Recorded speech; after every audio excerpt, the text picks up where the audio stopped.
Continuing coverage now, the brother of the man accused of stabbing 11 people in a northern Michigan Walmart is speaking out. He's calling for change in mental health care, saying his family has tried to get his brother help for 28 years. Bradford Gille is charged with terrorism and 11 counts of assault with intent to murder after the violent attack Saturday evening in Traverse City.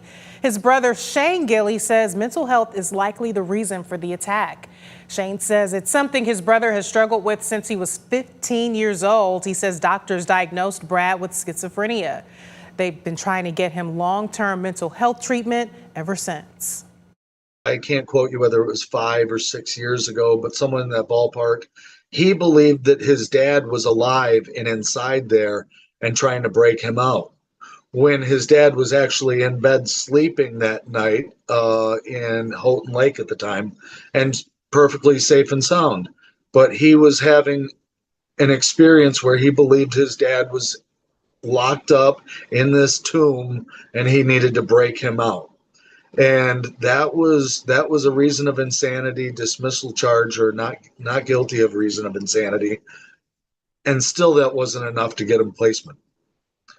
So our confusion with being able to get him placement, and then the realization after speaking with so many people now after this incident, that the state has closed all the institutions around. There's no institutions to put people anymore. Unfortunately, this doesn't come as a shock to us. We're rounded off. We're worn away from the tides of this insanity constantly, that this comes as no shock. People ask us, how are you doing? It's like, we're not surprised. We're honestly not surprised by any of this. This is something that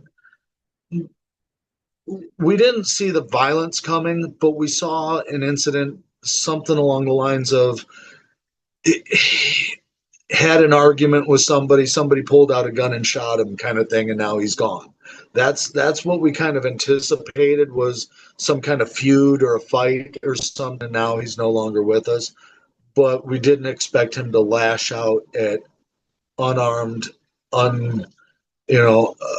defenseless people. This is really the only shocker to it, but we're really not surprised. What's this is your message or reaction? What do you say to all the victims and their families who might be watching and people in the community about this? Do you have anything to say to them? And deepest and most sincere condolences, folks.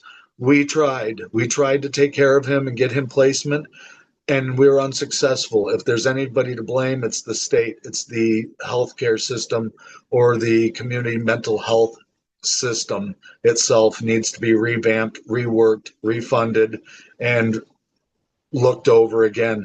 This is a serious epidemic in our country, and this is just one incident out of many that keeps happening all over the country, and we need to do something as a civil society to try and mend this entire problem, whether it's people using guns, knives, or cars to go after innocent people. This is just not acceptable in our community as civilized people, and we need to evolve and come to a way of figuring out how to deal with this on a professional level. Gille's brother is calling on state leaders to prioritize and dedicate funding to mental health care.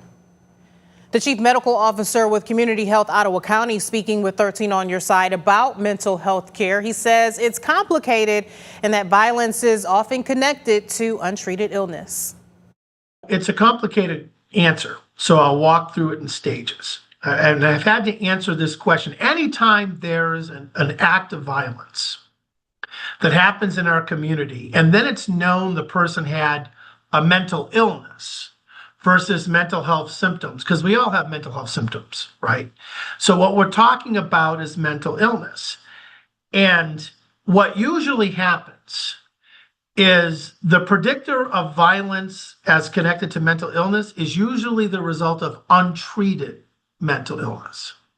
Very rarely, the literature will suggest and support this, that someone that's in active treatment for mental illness has an act of violence like this. In fact, the people that have mental illness that are in active treatment don't have a dramatically increased chance of committing violence than the general public would. So what we're really talking about is folks that have zero insight on their mental illness, refuse care, drop out of care, and our current laws in our society really prevent them from being picked up and placed in a hospital.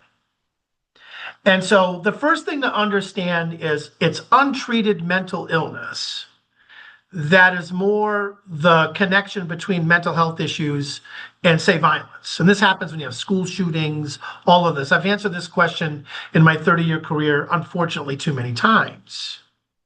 In this case, as I know it, the person was not fully engaged in treatment, and people were trying to see if they could get him, quote, committed to a hospital. But here's the problem. In the state of Michigan right now, it is almost impossible to get people in the state psychiatric hospitals. They're full, and the criteria to get in is more stringent. Now, obviously, if somebody is really ill and need to be somewhere. And so we have a double whammy in the state of Michigan related to this. We have laws that protect people's rights if they have no insight of their mental illness.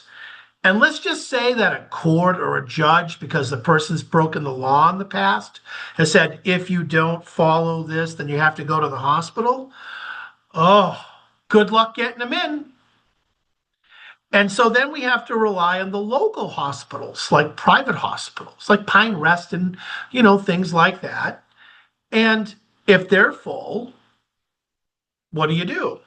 So even in the cases where we have the law saying if this person doesn't comply with treatment, because those are called alternative treatment orders and things like that, when they violate that by not taking their medicine, not showing up, there's really nowhere for them to go.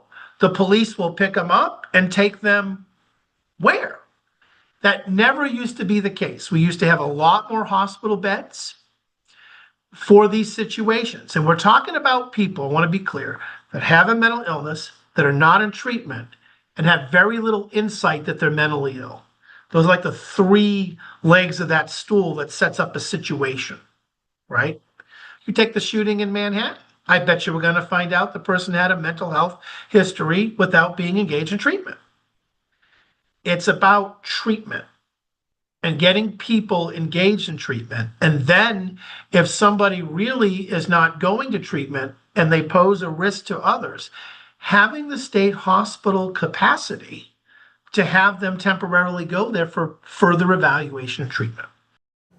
That doctor emphasizes that strong public mental health care could prevent acts of violence connected to mental health by treating people before they become dangerous.